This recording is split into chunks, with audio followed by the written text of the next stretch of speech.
1930 yang terjadi adalah Great Depression. Itu momen sebelum pencetakan uang gila-gilanya. Dan gue percaya di 2030 ini akan ada hal similar yang terjadi. Kenapa? 2008 adalah krisis, tapi itu di bail out oleh bank sentral lumayan bagus. 2020 COVID. Yang mereka harus lakukan apa? Mereka pump up fiskal ekonomi. Mereka bikin dolar itu banyak sekali, nanti gue akan tunjukin chartnya. 42,5% sirkulasi dolar itu dicetak tahun 2020 kemarin. Ya, dan itu data. Ketika hal ini berulang lagi, gue percaya akan ada Great Depression part 2. Great Depression itu nggak sebentar.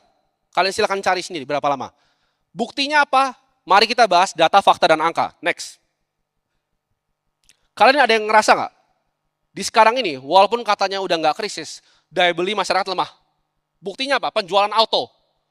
Gue selalu bilang ke teman-teman gue yang beli-beli saham otomotif dan lain-lain, itu pasti jatuh ke tanah. Kenapa? Karena masyarakatnya nggak ada daya beli lagi sekarang.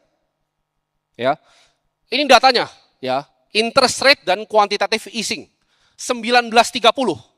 Risetnya gue dapat dari mana ini? Bridgewater Associates, hedge fund terbesar di dunia. Lihat kemiripannya ketika 2020. Identikal nggak? Identikal.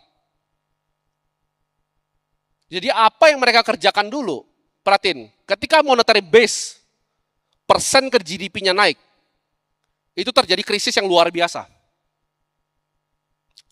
Mereka itu ngerampok lu, bukan dengan perpajakan.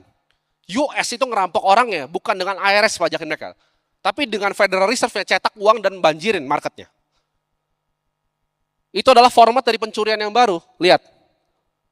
Nggak bisa makan orang. 1930. Itu panjang sekali. Makanya namanya Great Depression.